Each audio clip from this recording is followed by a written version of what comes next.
This morning on Get Fit Today, a dramatic twist on NBC's The Biggest Loser and a tearful double elimination. The scales tipped against Shay Sorrells and Daniel Wright, two of the heaviest contestants in the show's history. The two heaviest contestants. Shay and Daniel, good morning. It's nice to see you. So 476, that's what you started at, right? 476. And that made you the heaviest person ever to be on this show. Did you ever think you'd get this far? I had high hopes, I had high motivation, and I knew I wanted to get this far, but to lose 100 pounds on the ranch in 9 weeks to break a record, and then to have lost 50 more pounds at home, it's phenomenal. So you've lost now a total of 150 pounds? Yes, I've lost 100. Is it the hardest thing you've ever done? Some days. Some days it's harder than others, but I mean, every day is a new day, and it's a new challenge, but I wouldn't say it's the hardest thing I've ever done, but it definitely took a lot more courage and a lot more strength than I ever thought. Daniel, before Shay, you were the heaviest person who'd ever been on this show, and then in a first you were brought back. Yes, after being voted off, you were brought back, and now your total weight loss is what? 230 pounds. 230 pounds. Do you even recognize, there's a piece of video right there, I don't know if you just saw it. When you look at that person, what goes through your mind these days? Just trying to remember what that felt like, and it's hard because people ask, do you feel different? Do you feel better? And I'm like, actually, I feel completely different. Like, there's no comparison. It's like trying to discover a new person. What was it like teaming up? What was it like forming this team? Well, Daniel picked me. Right. So he won the first challenge, and he picked me to be his partner, and he didn't even know at the time that I was the heaviest person there. We hadn't weighed in for our first weigh-in yet. What did each of you learn from the other? What I remember was looking back and seeing how hard she pushed, and it reminded me how hard I had to push in the beginning to make this journey possible, to make it start. And for me, looking forward at him, seeing where he was, I knew that I could get there. It was amazing. You had a fight with Rudy, okay? I had a fight with Rudy? Okay, what would we call it? No, a disagreement of words. Right. Do you think that in some ways impacted the final outcome here? You know, I don't know. I can't, unfortunately, look into his brain. That would have been nice. But I don't have those powers. But, I mean, from day one, Rudy told us he was about the numbers and he was a game player. And so that's what I sum it up to. That's what he said he was, and he was there to stay till the end. So if me leaving helped him stay to the end, then so be it. Let me just end by saying congratulations to both of you. It's been nice meeting you. Thank you. So much inspiring people. The Biggest Loser airs at a special.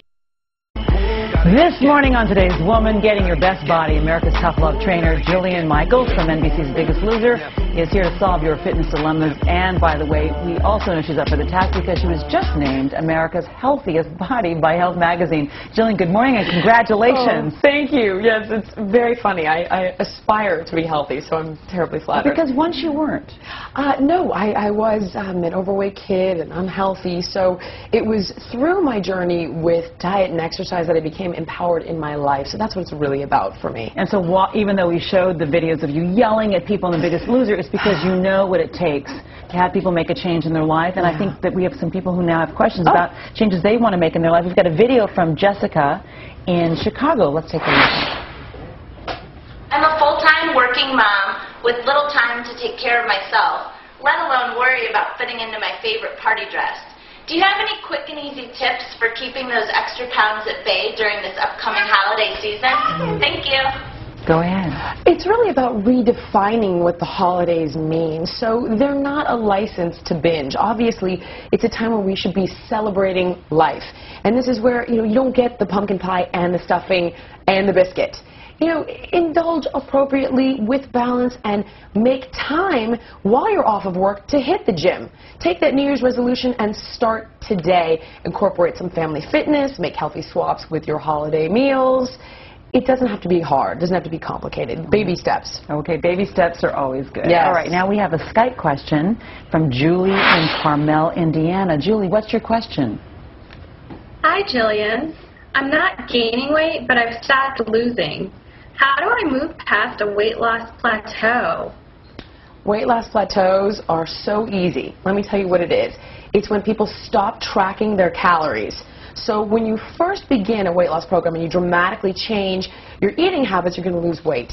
But if you're not working out or you stop counting calories, you end up stabilizing, so you're not losing, you're not gaining. Once you start tracking calories in and managing calories out, tracking your exercise, I guarantee you'll see weight loss. Make sure that you have a deficit of 500 calories a day and you lose at least a pound a week. I love that guarantee. Thanks, Jillian.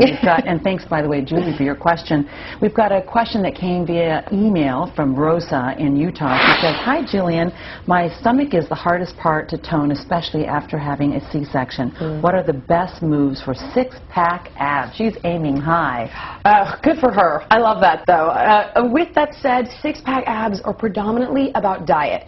You can't spot reduce fat. So you don't want to do isolated abdominal crunches. That's just going to build the muscle underneath body fat. So eating clean and high-intensity cardio that sheds body fat is critical, but when you're rehabbing a C-section, I highly recommend some core Pilates work. What is eating clean? Eating clean, avoiding processed foods as much as possible, keeping your sodium to 1,500 milligrams a day. Really drink moderately, no more than 2 to 4 drinks a week, and make it wine or a clear alcohol. You know, it's like whole foods. That's the idea, in moderation, counting calories. We've got a phone call question from Nicole in San Francisco. Hey, Nicole, what's your question? Hi, Jillian. My big dilemma is that I'm an emotional eater. How do I gain control of my eating habits? We could talk about this for hours. With that said, there are 2 things you need to do. Number 1 is manage the symptoms of emotional eating. So you want to remove temptation foods from the house. Have recovery behaviors in place. For example, hobbies that you like to do. So when you're looking to feed yourself emotionally, that emotional hunger, you're doing it in a way that's positive and constructive instead of self-destructive.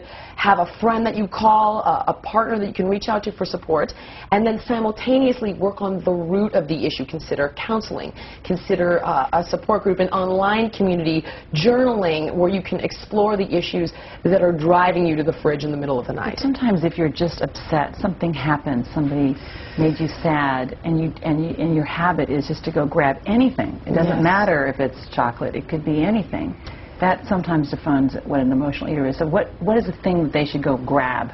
A person for a hug? The first thing is get all that stuff out. So when you go to grab something, it's not there for you. You can't eat what isn't there. And then keep healthier things in the house. So, you know, some low-fat frozen yogurt. There's a potato chip that I love called a pop chip that is fantastic. It's like 100 calories. Have that instead of like the bag of Doritos. You know, it's about balance. And then hopefully you won't turn to food at all. Hopefully you'll take a bubble bath or get a manicure pedicure. Hey, I like that. You know, and do something that's positive. Bubble bath promoter. Thank you so much. I'm with that. Okay. Thank you so much. And by the way, Jillian will be back next month to answer some more of your questions. So you can go ahead and send them to todayshow.com and we'll try to get them covered.